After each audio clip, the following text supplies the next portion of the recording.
Bir kechisi Osmaniylar xalifasi Sultan Sulaymon Qonuni qo'rqinchli bir tush ko'rib uyg'onib ketdi.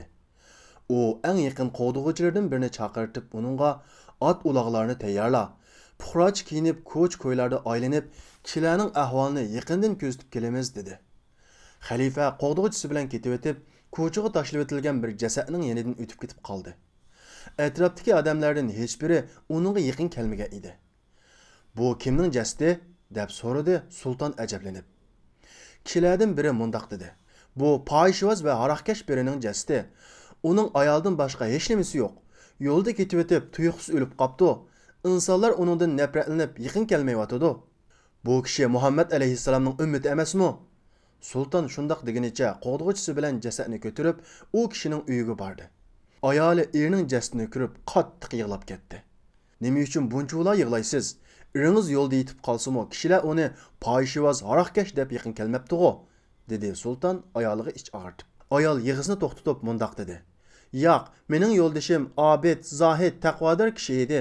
Hech bir farzandi yo'q bo'lg'achqa, bolalarga bak amroq edi. U doim haroq setib olib kelib, haroqni hojatxonaga to'kib etib, Allohga shukri, men musulmonlarning farzandlarining haroq ichib gunohkor bo'lishining ozroq bo'lsa-mu oldini ola oldim dedi. U zamonlarda haroqlar bugünkidek ko'p emas edi. Bir kishi biror do'kondagi haroqni ko'proq setib olsa, boshqalar ichkili topolmaydi. Hech bo'lmasa oz qoladi. Ayol so'zini davomlashtirdi.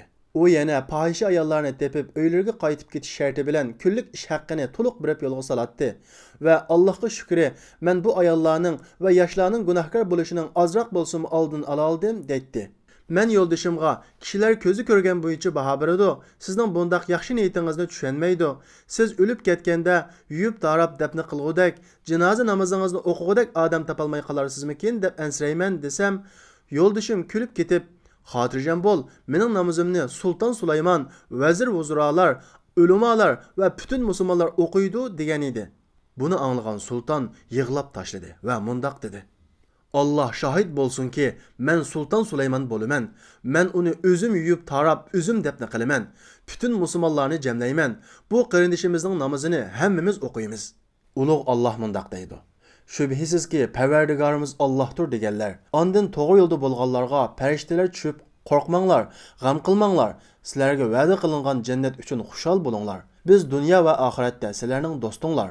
Cennette sizler üçün ko'nglinglar tartqan narsalarning hammasi va tilagan narsanglarning hammasi bor. Sura Fussilat 30-oyatdan 32-oyatgacha. Sultan bütün askarlarni jamladi. Barliq musulmonlarning janoza namoziga kelishni buyurdi. Shundaqla u kishi uchun Osmoniylar sultonlarining qabristonligidan qabr tayyorlandi. Rost degandek bütün kishilar janoza namoziga kelgan bo'lib, bu tarixdagi eng chong janoza namozi bo'lib qoldi.